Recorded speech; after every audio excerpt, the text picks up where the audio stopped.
I'm heading with humanitarian aid workers to drop off desperately needed supplies to civilians on the outskirts of Donetsk. Recently, fighting has become fierce as Russia seeks to advance across much of Donbass. A Russian tank fires at Ukrainian positions. As we drive, the boom of incoming not far off. We see the smoke rising from amongst the trees. A few moments later, a Russian artillery unit emerges from the site of the strike. They were hit. We arrive at the arranged gathering site to drop off the supplies. These people live only hundreds of meters from the front and spend most of their time cowering in their apartments. Потому что тепла нету, крыши над головой нету. Квартира стоит, подъезд стоит полностью без крыши. В доме сосульки в квартире. 100% полностью мокрое все. Поэтому похвалиться нечем. Единственная, конечно, надежда, что победа будет за нами и все будет хорошо.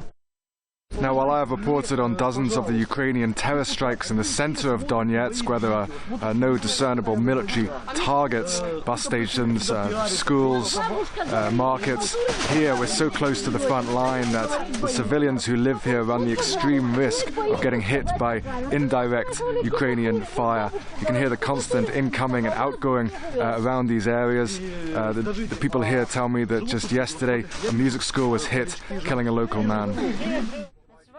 This is Tatiana Montion, a renowned Ukrainian lawyer, today helping to deliver aid. Where they have to live. You can imagine how many people here. It's about 100,000 people all around the front line. How is it possible to move these people somewhere in safe place? It's impossible, absolutely impossible. So we do what we do. They have no shops, they have no transport, they have no possibility to feed themselves, so we help them. Tatiana fled Kiev to Donbass 2 years ago, fearing arrest for her outspoken criticism of the Ukrainian government. Everybody here understands that it's United States made all this trash to weaken European economy, to crash European economy, to force European industry to move to United States. Everybody here understands it. But why not European people? Ordinary people, of course, because I'm sure that European top elite understands it best of all. But they're too corrupt to tell about it to their peoples. On our way to the next drop-off, we're stopped by Russian soldiers. They tell us not to carry on the same road. We get out of the car to assess our options. There is heavy fire nearby. That's the reality across much of Donbass. Back in the car, massive incoming close by, and we're left no choice but to drive fast. In this desolate post-apocalyptic wasteland, it's artillery doing most of the killing. At the next drop-off, this woman tells me her mother is dying on the other side of the front, so she can't be with her in her final days. She breaks down in tears, saying she wants both sides to negotiate a peace.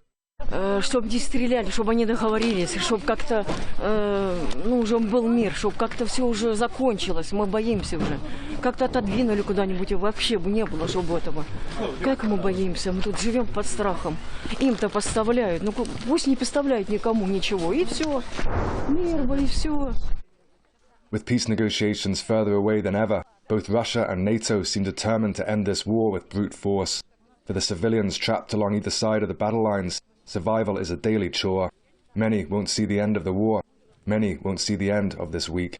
Johnny Miller, Press TV, Donetsk.